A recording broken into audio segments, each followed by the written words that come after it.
this ministry, the elders, this family, we all love you and we don't take for granted your labor of love. God bless you. Thank you. Thank you so much, First Lady Nicole. Good evening to you and good evening to everyone. And I love you all too. Well, you know, my darling sweetheart wife, I love you so much. You know that. And everyone else, I do love you. You're such a part of my life and I thank God for you. I try to think sometimes, what would we have been doing now or 4 years ago, after 3.5 years ago. I can't remember. It seems as though this has been our whole life. And we thank God. We thank God. We don't complain at all. And it has been challenging lately physically, having to work on air and then come back here and that sort of thing, the kind of hours. But I wouldn't trade it for the world. I really wouldn't. And I thank God for it. Let's continue into our second half. If you're new, you're here for the first time, we welcome you. This is how we do it. This is the Live Right family and the Live Right Ministries. And this is how we do it. We have half and half. First Lady shares 45 minutes, and then I come on for the next 45 minutes. Over the last few days, week or so, we have been looking at the topic of love, this thing called love. What is it? And we've been looking, we went into 1 Corinthians chapter 13, and we are looking at it. And the first thing we saw is that, well, we said before that love is what love does. So love really is defined and measured by what it does. It's not just something you say, well, love is. Because love is a noun. Yeah, it has a name. But love is also a verb. It's something that you do.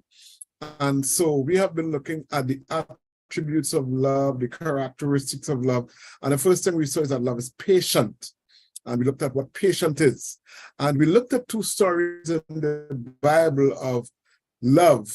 One was patient and one wasn't. Jacob was patient for 14 years because he was in love with Rachel. And then Amnon was not patient at all. He loved, his sister, his stepsister, and well, we know what happened with that. He ended up raping her. All right, her name was Tamar. He ended up raping her, and it's from that we started to look at this whole thing about rape. And this is what I want to talk about tonight. We'll be doing some talking. I'll be giving you some information that I've gathered concerning this thing. We looked at last time incest, because Amnon and Tamar were brother and sister, maybe what we call half sister, because they had different mothers but the same father, and he was in love with her and he raped her. And we talk about incest, which is sexual contact between close blood relatives, including brothers and sisters, parents and children, grandparents, grandchildren, aunts, uncles, nephews, nieces. It's forbidden in scripture to have sex with close relatives. And not only that, we see the physical outcome of some things, of some situations where close relatives have sex together and they get pregnant and have children. Then we looked at rape. What does it mean of rape? And that's what we're going to spend some time tonight. What is rape? And we saw that the term rape came from a Latin word rapere, which is to snatch or to grab or to carry off. All right, it's a type of sexual assault involving sexual intercourse or other forms of sexual penetration carried out against a person without their consent. And it's carried out by physical force, by coercion, by abuse of authority, or against somebody who is incapable of giving consent. So you take advantage of somebody who can't give consent. The person might be unconscious, they might have an intellectual disability, they might be incapacitated, tied up, that kind of thing. Or maybe they are below the legal age of consent. And the penetration, no matter how slight of it, now, let me just say, we'll be talking, I want to say that, some people might cringe when they hear us talk and say certain things. But if we don't talk about these things, our children are talking about it. Our children and my children, our children, firstly, and our children on this platform, and they're hearing what we're saying. And we have no problems with them hearing because they're hearing it in school. they're seeing it on the devices. So we have no problem talking about it. So I hope nobody gets kind of queasy and, oh, how could we talking about these things? So I'm saying the penetration, no matter how slight, of the vagina or the anus, or any body part or object or any oral penetration by a sex organ of another person without the consent of the person or the victim is called rape. Okay, now there are different types of rape. We'll just go through them quickly. There's date rape, and you go on a date, and they might put something in your drink, and you end up, getting raped, or they may not even put something in your drink. They overpower you, and you get raped. There's date rape, there's gang rape, marital rape, incestual rape, child sexual abuse, prison rape, acquaintance rape, war rape, and statutory rape. We're not going to go into all of them, but let me just say gang rape, two we're going to really look at in particular. Gang rape.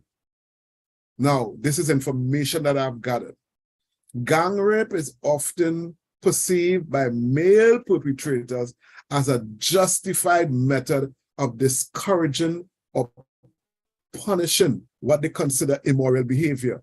So ladies wearing short skirt or see-through clothes, people say, oh, nah, we need to punish you. You can't be going about like that. And men take it upon themselves to do that. Now, in one of the places, Papua New Guinea, right, women can be punished publicly by gang rape. You hear that? In Papua New Guinea, women can be punished in public by public gang rape. That's a punishment. That's a legal punishment in that country. And gang rape, or what they call mass rape, is often also used as a means of male bonding. What do I mean by that? Like soldiers, they fight in war and they go into this place. You will hear stories of women being raped by soldiers. And, especially in times of war, women are raped by soldiers. It happens in peacetime as well, but especially in times of war, a lot of women are raped by soldiers. And it is said that these soldiers, the commanders, often encourage them to rape.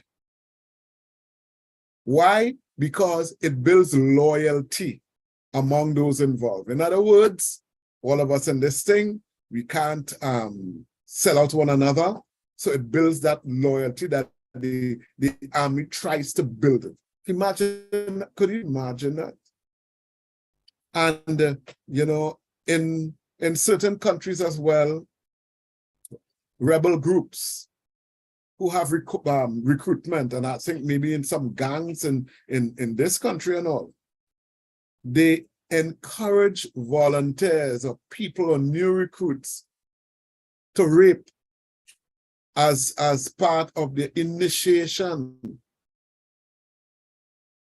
So to prove their loyalty to the group, you have to rape somebody. And many of them do it together. So it's gang rape.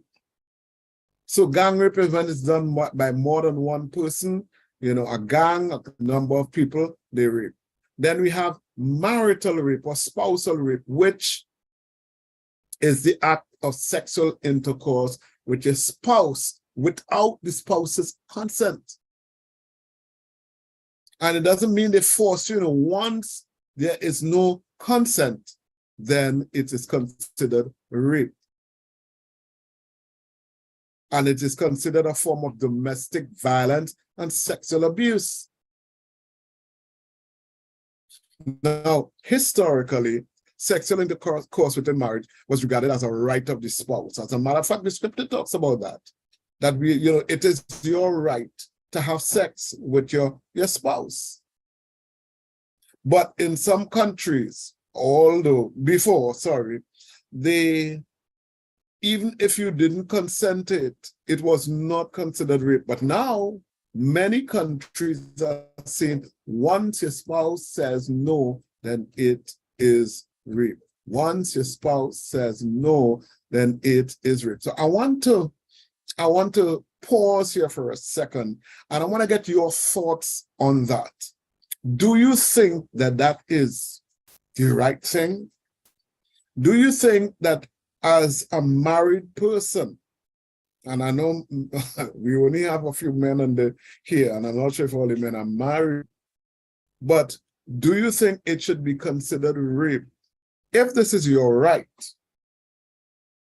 if as a spouse, it is your right to have sexual intercourse with your spouse, do you think it is right? Would you support that law that says if your spouse says no and you're in the mood, that it should be considered rape?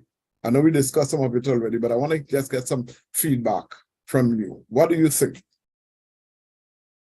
And don't be shy. Some people might be thinking, and if I say yes or no, my husband might be looking, or my wife might be.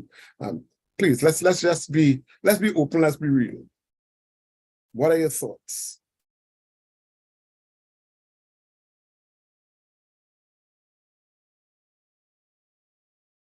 Dr. Richards, we have Elder Sheldon hand is up.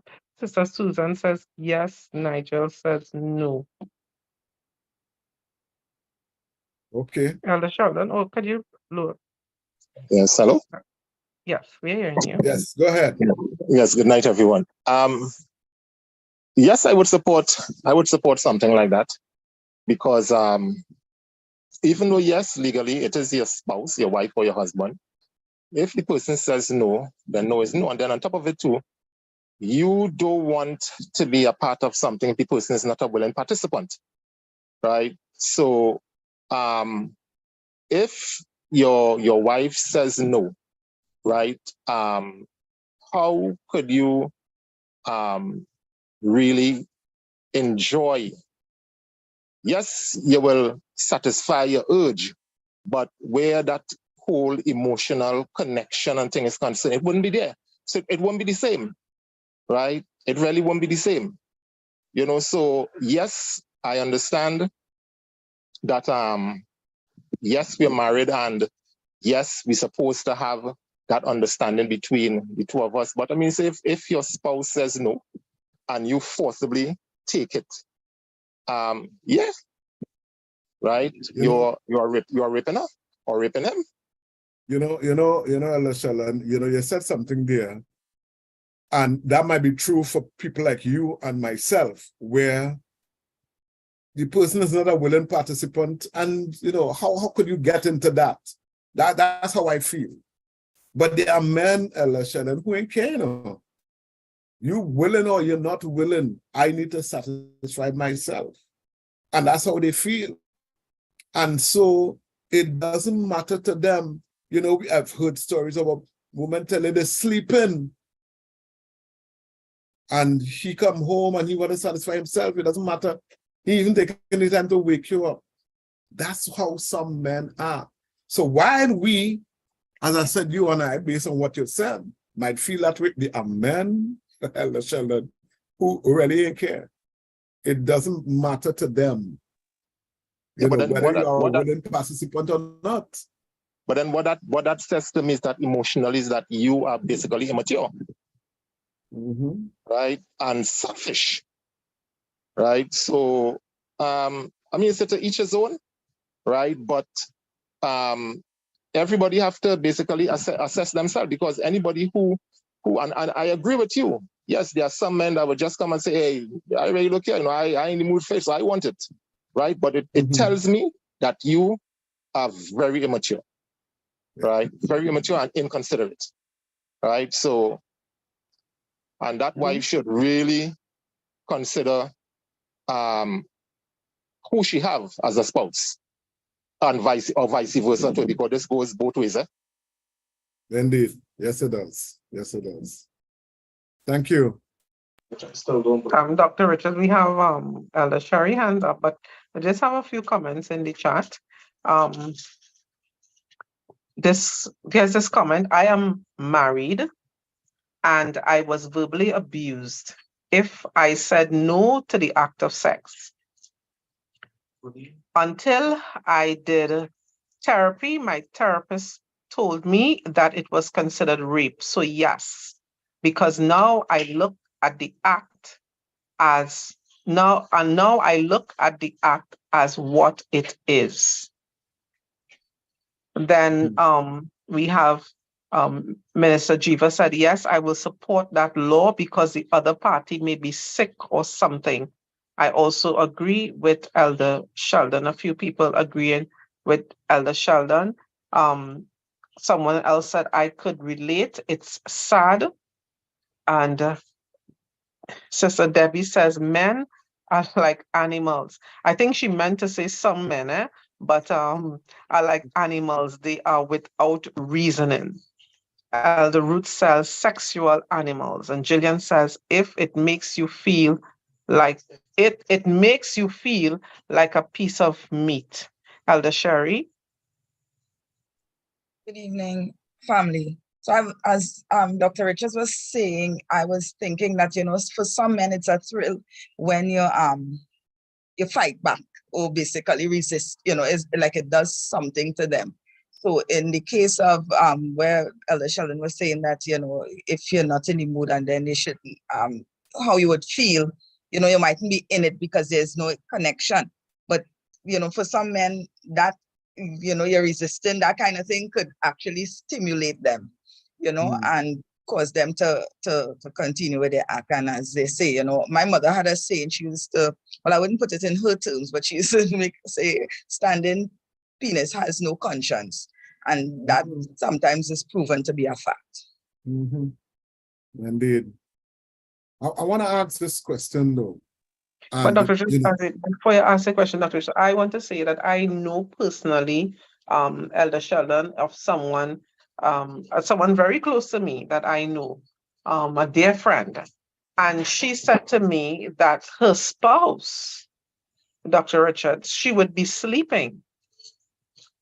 And all she knew is that he was on her in her sleep, and he was in that position of readiness, you know, and she couldn't do anything at all, you know, no matter, and the children on was in the next room, but the room was so close and she couldn't say anything. And then he would just get up, and that is how he did it most, if not all the time.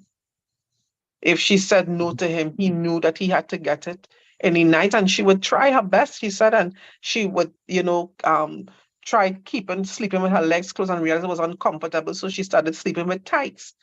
And she said when she was asleep, she would just feel that tights would just come down in a one, you know, without anything. He didn't care whether it was that time of the month for her or nothing, you know. That's just such, you know, a sad reality, you know. Yeah. Thank you. So my question is,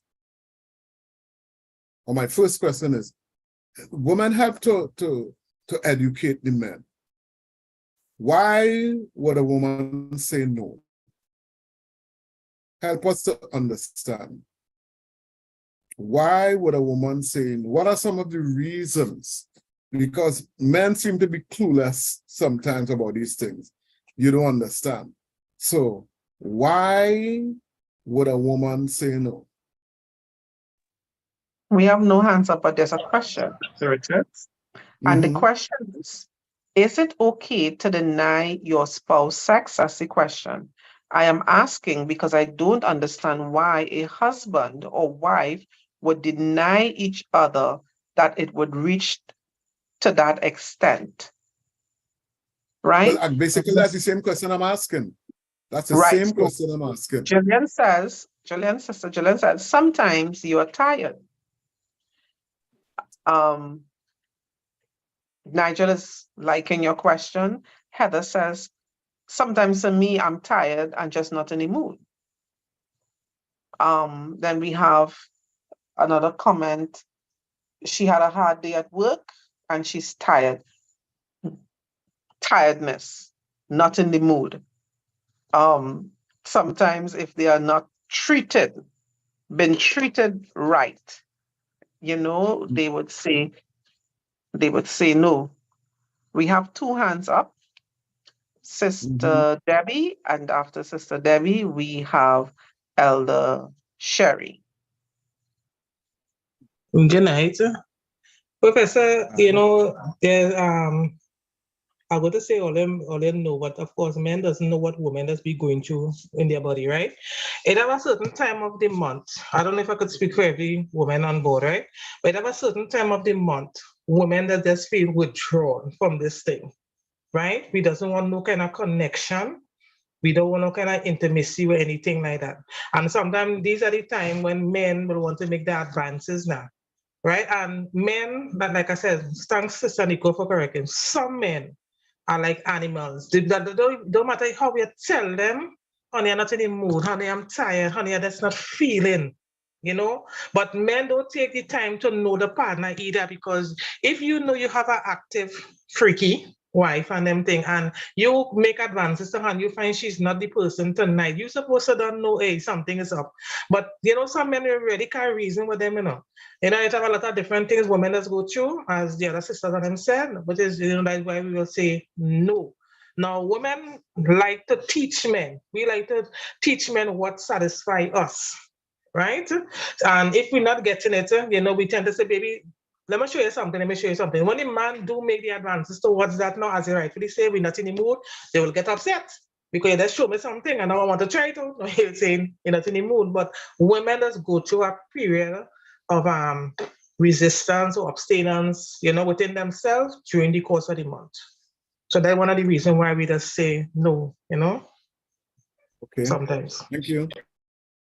Thank you. Ella Sherry, I think. Yes. Dr. So Richards. I think Pastor Nicole, you want to speak? No, I'll read the comments after. Go ahead. Right. So I'm thinking that, you know, somebody I think alluded to it a little bit with psychological, you know, if a person, because I have a friend who went through that, being put down, always being compared to somebody else and, you know, past relationship or somebody else's spouse. And after a while, that plays on their psyche. So even if you now coming, it's like if you're abusing physically as well, you're beating somebody and then you want to come, you know, there's a disconnect, you know, and I think that could cause hindrance in and cause a woman, well, in this case, it's a woman, to say no. Also, like for me, I sleep in, and check me early or wait till I get up, you know, that kind of thing. I hate, listen, I don't care what mood it is, there's nothing you could do because I already have limited sleep. My sleep does come late and I have to be up early. So catch me in a good time. So, and I think that speaks for a lot of women because they go in all day. And then when you come home and you finish do everything and you hit that bed and you knock out, you know, that could cause some resistance as well. And I think also like Sister Debbie was talking about the cycle time, but even when a woman is progressing into menopause, she, you know, there's a lot of things happening with the hormones and a lot of imbalances taking place. And sometimes that too could be, for some women, I understand it's like wanting more. And for some, they, you know, the libido is low and there's no desire. Yeah. Okay. Thank you. Next person. We have Elder Sheldon hand, but let me just read a comment. Elder Sheldon, just give me a minute, please. Sometimes if they are not treated right, is one of the reasons why sometimes it's menopause. Sometimes we are not in the mood seeing that menstrual time, or mentally tired from a hard day work. Sometimes you have things on your mind, tired, not feeling well, that time of the month, no excitement in the bedroom, same old thing. Sorry. Sorry, Dr. Richards. Then mental or physical abuse can cause some women to lose interest in their husband. Some women do say no to spite their husbands, but some women do say no because women do have it hard at times because of their jobs, having to deal with children, housework, etc. Sometimes unresolved conflict. Some men expect you to get up early, organize for everyone, go out to work, or be a stay-at-home mom, housewife, come home and do whatever needed to be done, then go to bed. You know, it could be related to her menopause or it's her monthly. And before it comes, you go through PMS, especially before PMS, men sometimes behave as if it's a countdown to get as much before that menstruation time comes. Elder Sheldon. I like that. Yes, good night again, everyone. Now, women don't jump on me for this one. I heard Sister Debbie said something that I want to kind of disagree with. When she said that women teach men. I wouldn't say all women do that, because sometimes a man in a relationship and you would ask your wife, your spouse, your girlfriend, what going on? Because you sense something is wrong. And instead of they coming out and telling you what is wrong, the first thing they say, so long you're wrong, me, you ain't know me yet. Come out and tell me. Say what is wrong. Because at the end of the day, right, we are not here to read your mind. Say what is going on so that we can fix it. And no, I'm not saying all women are like this. If women would just come out, because men are built, how we are basically wired. We are wired to fix things, to solve problems, right? So if we would come and ask a question, and when we ask a question, we want a straight answer. Don't go all around the mulberry bush to come back to it. Just tell us what is wrong, right? So that way now we will understand, right? That if it is that this is what is happening to you, then we would know what to do.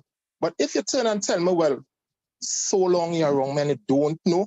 So you remember, yes, I'm wrong, I am watching, but with women, sometimes one action might mean several different things. So we don't know which one it is. So we prefer that you come out and tell us. So that way, if it's a situation that you came out and told us that, hey, this is what it is going on, right? Exactly, Sister Judy, and you say nothing. How am I supposed to interpret nothing? Right? And then when I do nothing, you're upset. Right? So how am I supposed to learn? Right? How am I supposed to learn? If it is you're not showing me, teaching me so that I can understand what your desires are, and this is something too, a lot of times, right? You find, because I've heard a lot of men talk about this, right? Where a lot of men saying that, a woman will not come out and tell the husband what pleases them sexually. They will not, right? So you there now, and you fiddling, and she stoops in, right? And saying, but this man only wasting my time. Then come out and tell the man where you would like to be touched, right? So that at the end of the day, the experience is pleasurable for both parties.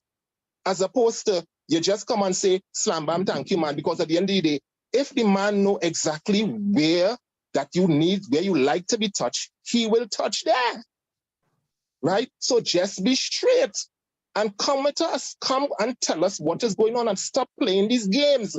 And too many times, women come with these kind of mental games at us. And as a man, we just can't take that, right? I'm telling you all, women, as a man, we cannot take that, right? Come straight and tell us what is going on so we will understand. Okay, so, Oledo Kilmer, please. But We love your brother Sheldon. Making yourself in trouble tonight. But Dr. Richard. I am sorry that we don't have more men, to really express themselves, more men in the chat and more men in the family, because I think this is a conversation that a lot of men should be hearing, because we also want to hear from the women as well. But let's continue. Dr. Richard, we have two hands up. We have Elder Reginald Jack, and then we have Elder Sherry. But just a minute, Reginald. Just a minute. Dr. Richard, we have some comments in the chat. Sister Bernard said, oh my goodness, my husband always says this. Wow, Elder Sheldon, my household was just cracking up here. Really, really, it's such a truth, you know. Someone was saying communication. Brenda says it goes both ways, Elder Sheldon. Elder Sheldon, she says it goes both ways. Minister Jiva says true communication is the key. Then we have Auntie Gail says, why is only in bed men want to fix things? That's a good question. Like that question, Auntie Gail. Why, Dr. Richards, it's only in bed when men want to fix things? Another comment, Brother Adrian said, I'm not trying to be rude, but women have plenty of reasons why they should not have sex. Nigel says they're playing mind games. And Davia says, sometimes I think we are not sure what causes the feelings. You can't explain, just that I feel blah. And Auntie Gail says, men think of themselves only when it comes to sex. And Dr. Richards, you know, that's such a truth that you hear a lot of women saying that it's only sex that men seem to be interested in, you know. Sex is a connection for men. For me, Yeah, but whenever this is the let me next respond comment. to that by saying, you know, Mhm. a lot of men would tell you that the wife tell them that's all you're interested in. All you know, you only sex you want. And he would respond by saying, well, when was the last time we had sex? Huh? I must be interested in it, must be on my mind if it's last month or 2 months ago. All right. So there's this back and forth with men and women with regards to that. But let's continue. And Let's there's continue. another comment is sex is a form of connection for men. For me, whenever I am denied sex, I feel rejected. Um, so yes, Dr. Richards. One of the things I have to say, I'm listening to Elder Sheldon. Elder Sheldon, I am surrounded by men. And just as you said, it's so true. You know, ladies, and I have to say this, you know, like we cannot beat around, around the bush. You know, you know, it's like a question is like, where you got the water from? But before I could answer and just say from the tap, I have to give a whole story, a song and dance. Well, I went down the road to get it, and then, you know, I met so and just talking. So now, even now with the boys, I am forced, you know, to get to the point because they come at me, mommy. So it's all of that, and all of that just to say that, you know, and sometimes I feel badly. So I am learning. I'm learning. I'm around them, so I know, and I know too. When they ask a question, they really just want the answer. You know and if they say nothing is wrong, men, ladies, if a man says nothing is wrong, nothing is wrong. But when we say nothing is wrong, as Brother Sheldon says, we know we don't mean that. It's a whole load of thing going on with our nothings. That's why when men say nothing is wrong, we say, no, something going on, because we know when we say nothing, it's not nothing, it's plenty. So we have hands up. We have Reginald, you're first, and then Elder Sherry. Reginald. Yes, good night to everyone. I was trying to open. I want to make a comment based on some research I made. A lot of women complain that their husband do not prepare them for sex, right? They find their husband do not give them enough foreplay, and they find that foreplay is very important. Some women complain they need at least 15 minutes or half an hour of foreplay to prepare them for sex. And when they don't get it, they feel used. That is all I want to say. Thank you, Brother Reginald. Thank you. Right, welcome. All right, interesting. Thank you so much. We'll come back to that. We will come back to that. All right. Yeah. Yes. Who's Yes, the next Dr. person? Richards.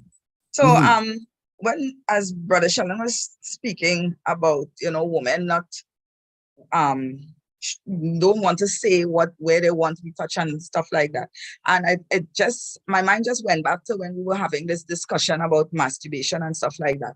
And you know, it was said that when a person is habitually masturbating, it's like self-satisfaction. So then maybe when they are in with their husband or spouse or whatever it is, they can't feel that sensation because only they can satisfy themselves.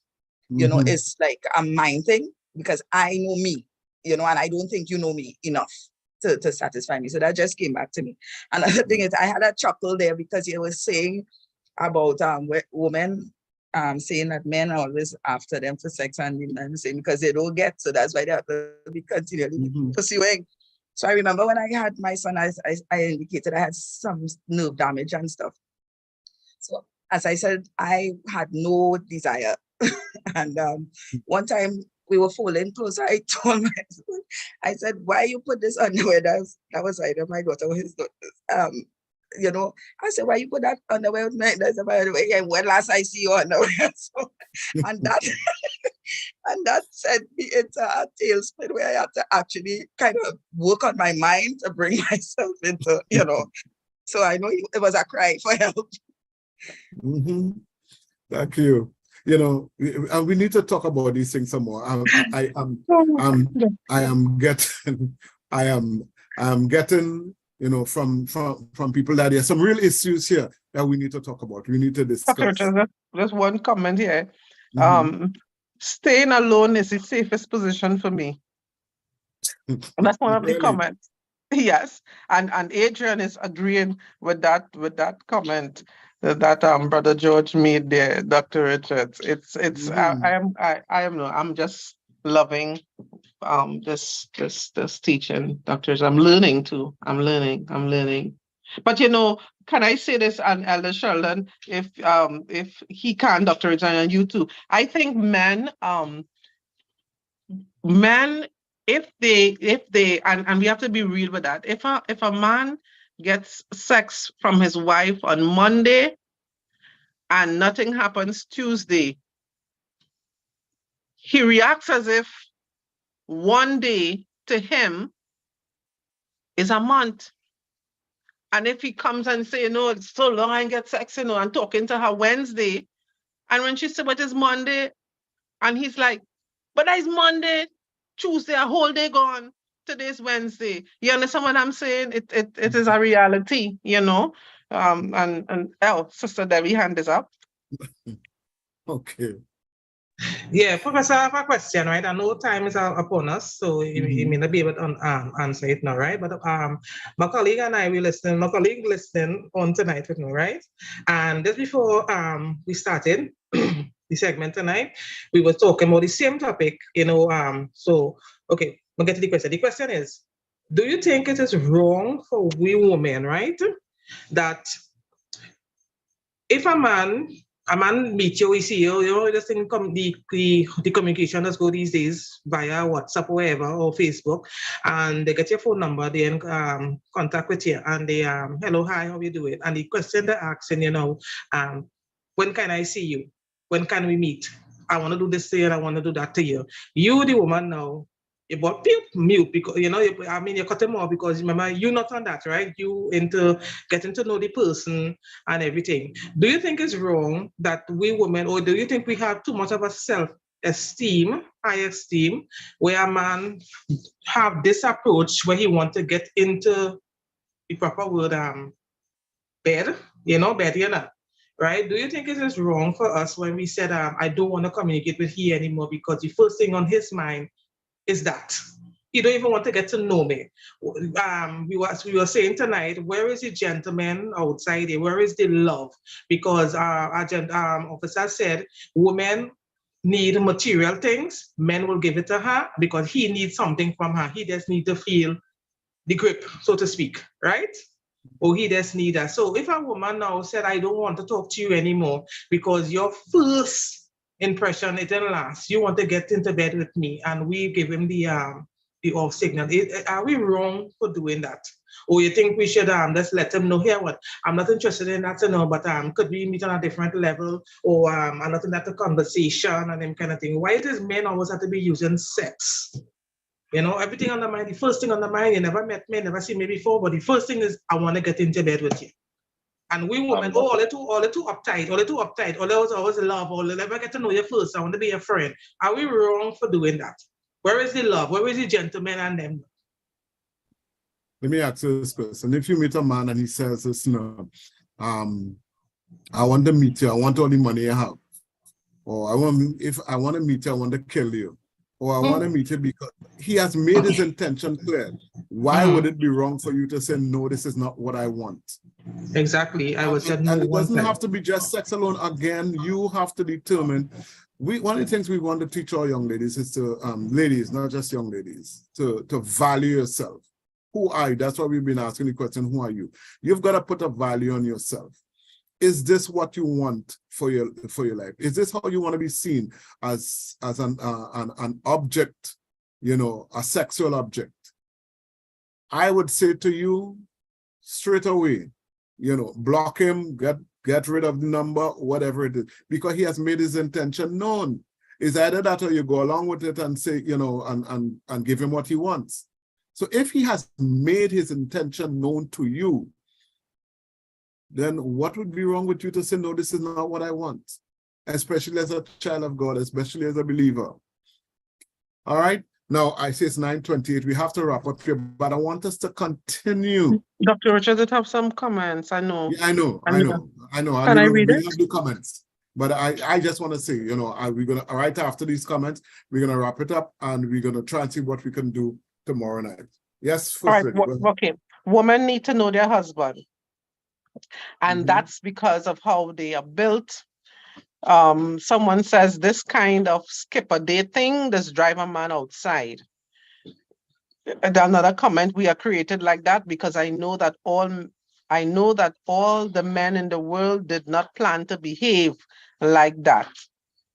Another comment, Miles Monroe said men need sex and women need to be loved.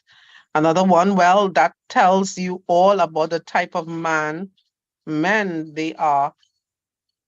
Bye-bye, because they not really interested in you as a person. Another comment, men are visual. Another one, no, don't meet them. He is a user. Another comment, it's okay to say no, period. Another one, or he end up raping her.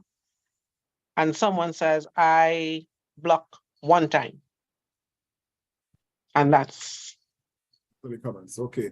So thank you so much.